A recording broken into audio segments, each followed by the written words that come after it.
خلاف علم بغاوت بلند کیا اور تڑپتی ہوئی پوری انسانیت کی مسیحائی کی. ضروری تھا کہ اس نبی کو سینے سے لگایا جاتا, اس نبی کو پلکوں پر بٹھایا جاتا, مگر وہ ذات جو لوگوں کی ہدایت کے لیے تڑپتی رہی, لوگ انہیں پتھر مارتے رہے, وہ ذات جو لوگوں کی بھلائی کے لیے اپنے وجود کو مشقت میں ڈالتی رہی, لوگ ان کے ساتھ اور ان کے چاہنے والوں کے ساتھ ظلم و جور کے وہ پہاڑ توڑتے رہے, جن کو ذکر کرنے سے کلیجہ باہر آ جاتا ہے, رونگٹے کھڑے ہو جاتے ہیں, مورخ کا قلم رک جاتا ہے. چنانچہ آپ صلی اللہ علیہ وسلم کے جسم مبارک پر طائف کے میدان میں پتھر برسائے گئے, آپ کے جسم مبارک کو خون آلود کیا گیا. حضرت ابو بکر صدیق رضی اللہ تعالی عنہ کو وطن کے ہوتے ہوئے بھی وطن سے بے وطن کیا گیا.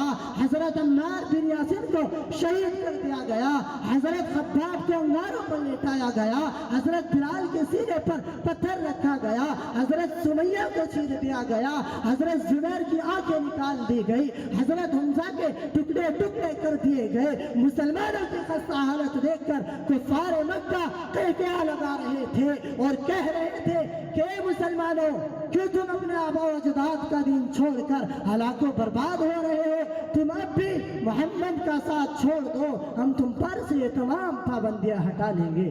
لیکن معزز سامعین کرام, مسلمانوں نے جواب دیا کہ اے کفار سن لو, ہم حق پا چکے ہیں, انوار محمدی سے فیضیاب ہو چکے ہیں, لہذا ہم طوفان سے ٹکرا سکتے ہیں, خون کے بستر پر لیٹ سکتے ہیں, خون کا دریا بہا سکتے ہیں, لیکن جناب محمد رسول اللہ صلی اللہ علیہ وسلم کی رسالت کا انکار نہیں کر سکتے. محترم سامعین اکرام, ذرا سوچئے کیسی سنگین گھڑی تھی, کیسا بھیانک منظر تھا, مگر اللہ کے نبی صلی اللہ علیہ وسلم کی رسالت کا انکار نہ کیا.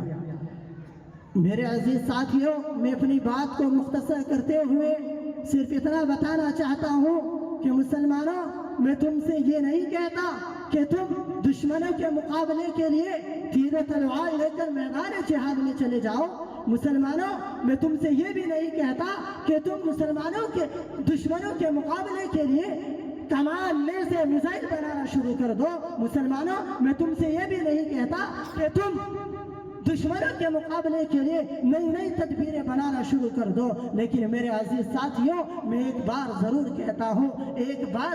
کہتا ہوں کہ تم جناب محمد رسول اللہ صلی اللہ علیہ وسلم کی سنتوں پر عمل کرنے والے بن جاؤ, صحابہ کا طریقہ اپنانے والے بن جاؤ, کیونکہ جو طاقت نبی کی سنت میں ہے وہ طاقت کسی تیر و تلوار میں نہیں. نبی کی سنت میں جو طاقت ہے وہ طاقت کسی کمان میں سے میزائل میں نہیں. نبی کی سنت میں جو طاقت ہے وہ طاقت تمہاری حکومت کے پاس نہیں, تمہارے پردھان منتری اور ان کی فوج کے پاس نہیں. کسی شاعر نے کہا ہے کہ اگر دو جہاں کی کامیابی گر تجھے درکار ہے, دو جہاں کی کامیابی گر تجھے درکار ہے, تھام لے دامن ان کا محمد جن کا نام ہے. وآخر دعوانا ان الحمدللہ رب العالمین.